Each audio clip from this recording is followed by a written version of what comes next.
Bem-vindos ao Espaço Estudo. Conforme havia dito, eu agora começo a fazer as aplicações da teoria que foi começada a ser explicada na parte 1 desse vídeo, ok? A parte 1 foi falado principalmente sobre o que era o CX, ok?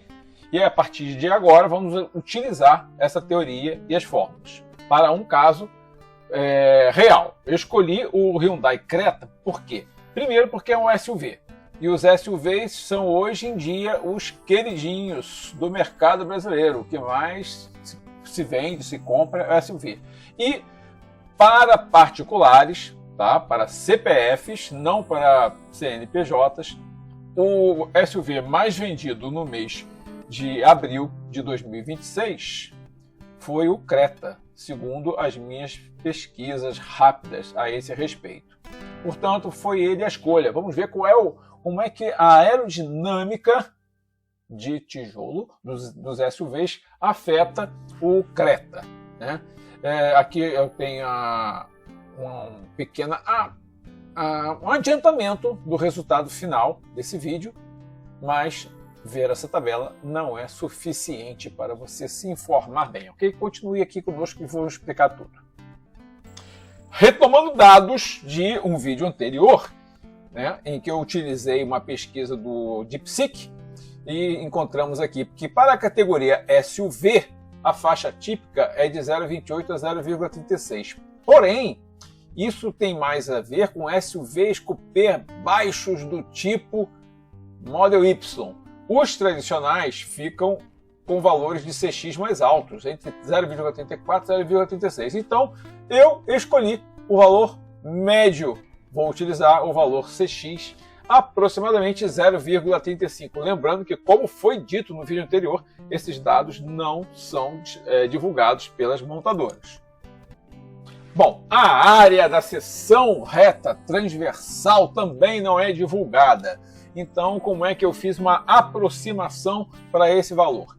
Primeira coisa que eu fiz foi pegar uma imagem do Creta e colocar nesse reticulado aqui, numa escala adequada, que eu tivesse alguns inteiros nesses quadradinhos aqui, e eu consegui a proporção de 25 por 30. Aproximadamente tudo aqui serão dados aproximados, ok? Então, 25 por 30, a área desse retângulo é de 750 quadradinhos, ok? E o que eu vou extrair, né? O que eu vou descontar? Bom, eu ignorei os retrovisores, embora eles não tenham uma aerodinâmica tão boa, mas eles têm uma área muito pequena para ser relevante.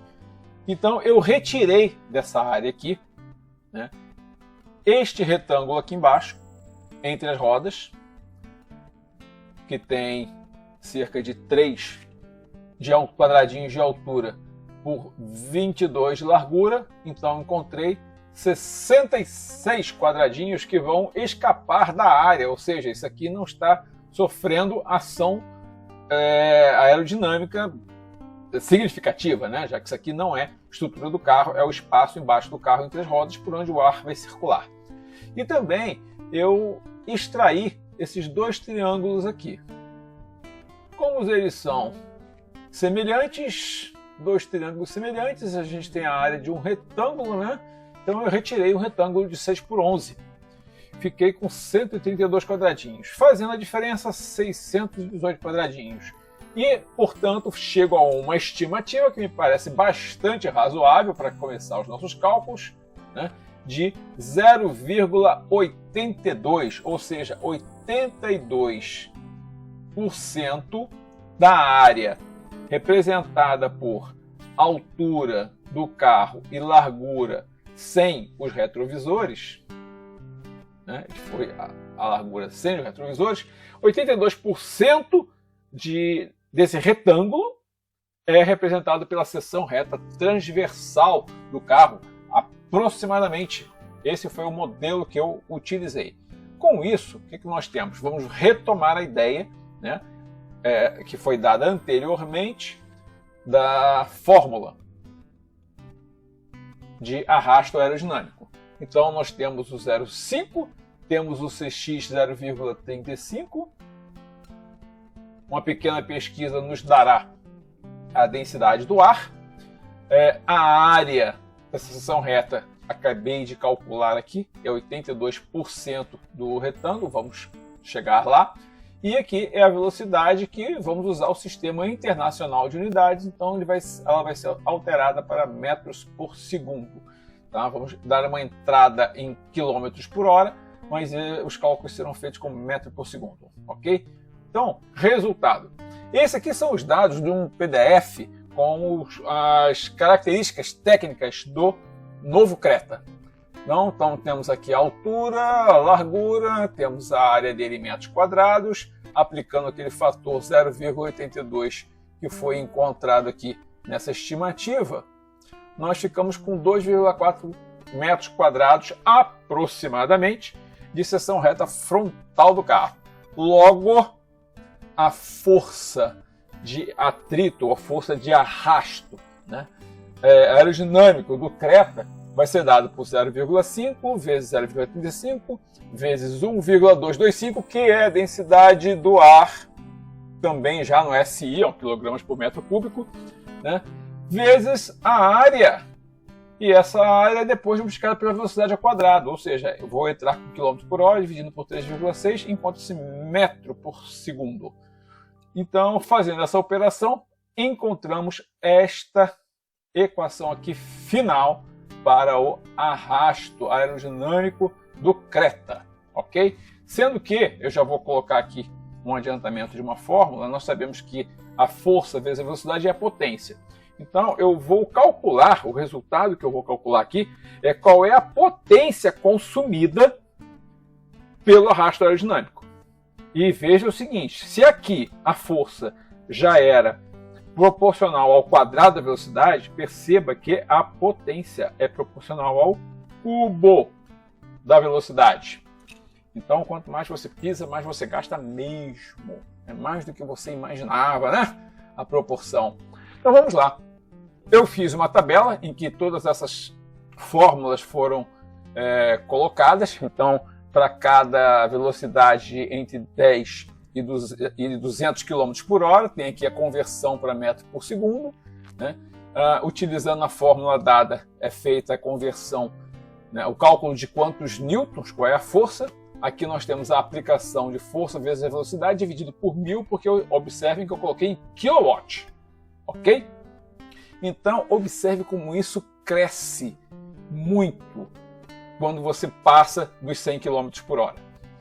E para aqueles que preferem as unidades não do Sistema Internacional de Unidades, então eu coloquei aqui a conversão tanto para cavalos vapor quanto para horsepower, ok? Que não são exatamente iguais.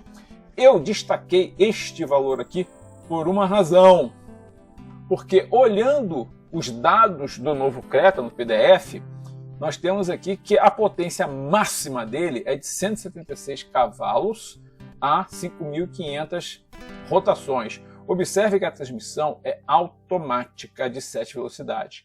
Então, o consumo exato, né, de combustível ou o rendimento em quilômetros por litro vai ser muito difícil de estimar aqui, né? Primeiro que esse tipo de dado técnico muito detalhado não é divulgado pelas montadoras. Segundo que tem uma transmissão automática e eu não sei exatamente o que em determinadas situações de condução, se, por exemplo, quando estivermos aqui em 130 km por hora, se o carro vai usar a quarta ou a quinta marcha, se você vai estar fazendo uma retomada, né? É difícil saber exatamente qual a marcha vai ser utilizada e, obviamente, que a montadora não divulga dados do tipo qual é o consumo, quantos mililitros por minuto, por segundo o motor consome para uma dada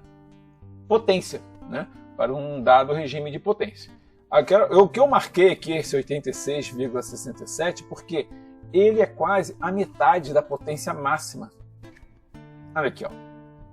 A potência máxima seriam 88 cavalos. Ok? E aqui nós temos 87. Então, a 180 km por hora, cerca de metade da potência máxima do carro está sendo gasta apenas para vencer a resistência do ar nesta velocidade. Ok? Observem aqui que eu tabulei os dados e fiz um gráfico em como é que cresce o consumo de energia pelo arrasto aerodinâmico para cada velocidade em quilômetros por hora. E isso aqui cresce numa proporção cúbica, é proporcional à velocidade ao cubo.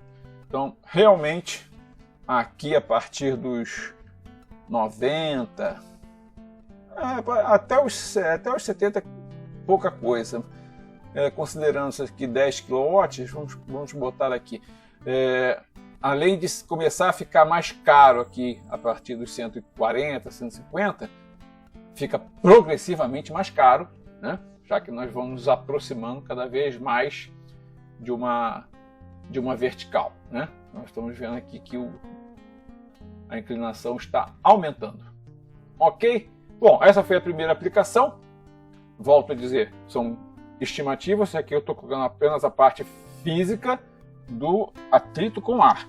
Não estou colocando aqui todos os outros consumos de energia.